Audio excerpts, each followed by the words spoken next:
डूबने से मौत नहीं होती है, मौत तब होती है जब आपको पानी में तैरना नहीं आता। अरे बच्चों, आज हम आपको जो कहानी सुनाने जा रहे हैं वो आपके जीवन को बदल देगी, आपके डिसीजन लेने की क्षमता को बदल देगी।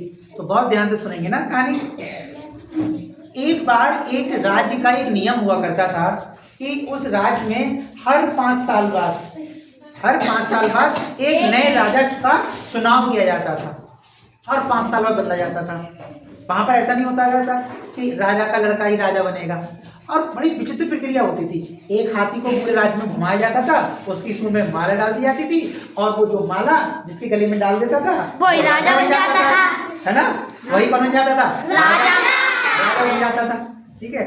तो लेकिन 5 साल बाद, जब 5 साल का आखिरी दिन होता था, तो उसको नहला के, उसको तैयार करके नाव में बिठालते हुए उस राज्य से लगी हुई एक नदी थी, उस नदी से होते हुए दूर जंगल में जाके छोड़ देते थे।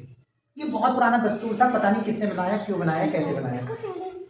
तो क्या होता है, हर कोई राजा तो बन जाता है, लेकिन 5 साल बाद वहां पर जो जंगल में मोटे मोटे जानवर रहते थे, शेर, भालू, चीता, ये सब रहते थे, अजगर, सांप वगैरह रहते थे। तो पता ना जंगल में कौन कौन रहता है? हाँ सर, है ना? हाँ सर। तो फिर इस प्रकार से लोग ये सोचते थे भाई हमें राजा नहीं बनना, 5 साल बाद तो हम मर ही जाएंगे, कोई बात नहीं। एक बार जब फिर से राजा बनने के लिए चुनाव हो रहा था, तो हाथी को छोड़ा, सब लोगों ने अपने गेट बंद कर लिए घर के, भाई हम नहीं, हमें नहीं बनना। लेकिन एक कोई बच्चा था, बड़ा समझदार था, वो बोला नहीं मैं तो राजा बनूंगा।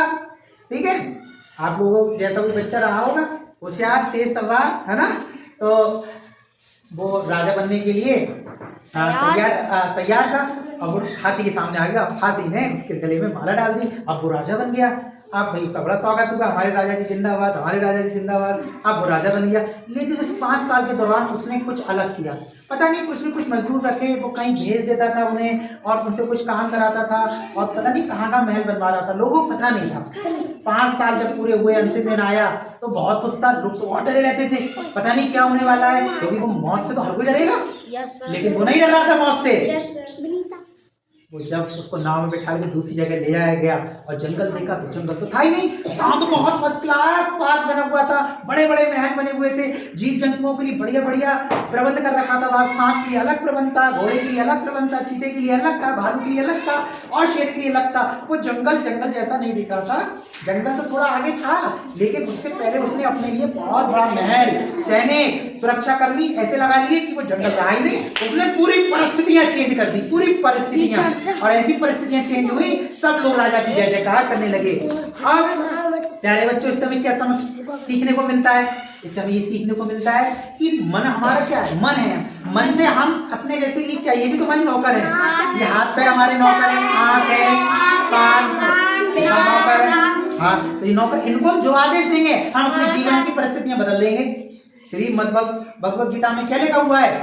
गीता जी में ये तो लिखा हुआ है, श्री कृष्ण ने क्या कहा है? अपनी इंद्रियों को वश में कर लो, है ना? अपनी कर्मेंद्रियों को वश में कर लो, आप जो चाहो वो कर सकते हो। आप इस मन के कोई गुलाम हो रहे हो, इस मन के गुलाम मत हो। हम जो चाहें वो कर सकते हैं, जो होता है वो होने दो, ये पौरुषील कथन है, जो हम चाहेंगे वो होगा, इस शब्दों में जीवन है। उसने, जहां लोग डरते थे उस जंगल से, उसने उस जंगल की परिस्थिति बदल दी। जब कोई आप पर नींबू फेंके तो उस नींबू को चीनी और पानी में घोलो, शिकंजी बना के पी जाओ। परिस्थितियां तो वही है, नींबू का प्रयोग करना सीखो।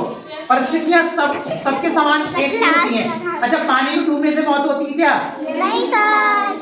कोई कह रहा है यस सर, कोई कह रहा है नहीं सर। पानी में डूबने से मौत नहीं होती है, मौत तब होती है जब आपको पानी में तैरना नहीं आता। ये इसी प्रकार परिस्थितियां एक सी होती हैं, परिस्थितियों से आदमी तब टूटता है जब उसे परिस्थितियों से लड़ना नहीं आता।